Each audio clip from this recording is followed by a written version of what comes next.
My Father's Dragon by Ruth Stiles Gannett. Chapter 8. My Father Meets a Gorilla. My father was very hungry, so he sat down under a baby banyan tree on the side of the trail and ate 4 tangerines.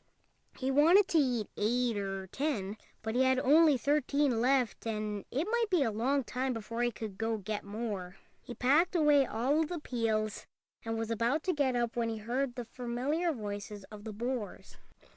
I wouldn't have believed it if I hadn't seen them with my own eyes. But wait and see for yourself.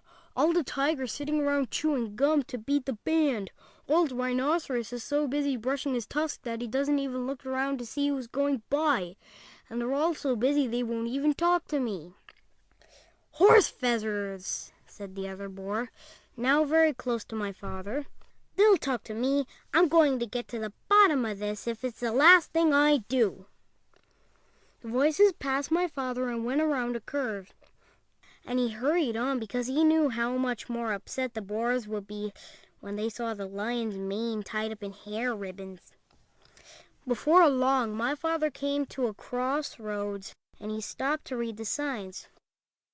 Straight ahead, an arrow pointed to the beginning of the river. To the left, the ocean rocks, and to the right, the dragon ferry. My father was reading all these signs when he heard paw steps and ducked behind the signposts. A beautiful lioness passed and turned down toward the clearings.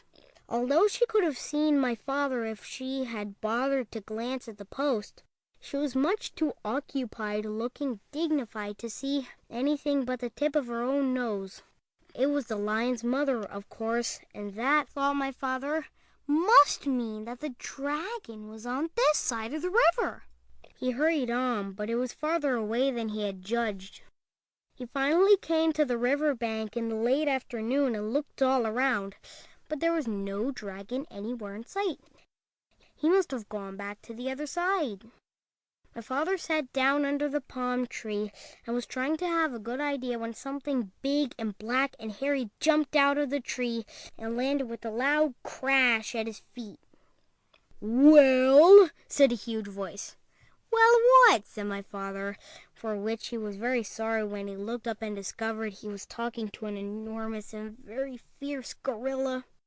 "Well, explain yourself," said the gorilla. "I'll give you till 10 to tell me your name, business, your age, and what's in that pack." He began counting to 10 as fast as he could. My father didn't even have time to say Elmer Elevator Explorer before the gorilla interrupted. "Too slow. I'll twist your arms the way I twist that dragon's wings, and then we'll see if you can't hurry up a bit."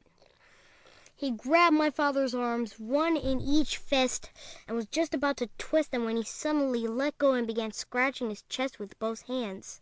"Blast those fleas," he raged. "They won't give you a moment's peace. And the worst of it is that you can't even get a good look at them. Rosie, Rhoda, Rachel, Ruthie, Ruby, Roberta, come here and get rid of this flea on my chest. It's driving me crazy."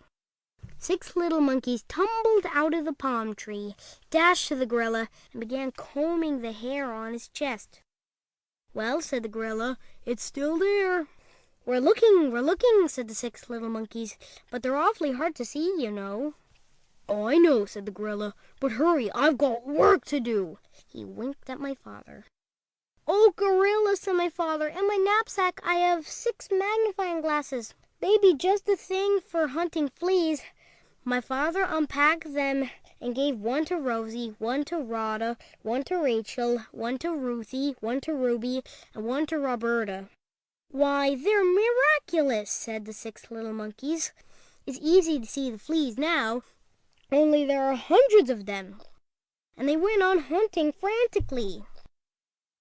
A moment later, many more monkeys appeared out of a nearby clump of mangroves and began crowding around to get a look at the fleas through the magnifying glasses. They completely surrounded the gorilla, and he could not see my father, nor did he remember to twist his arms. End of chapter 8.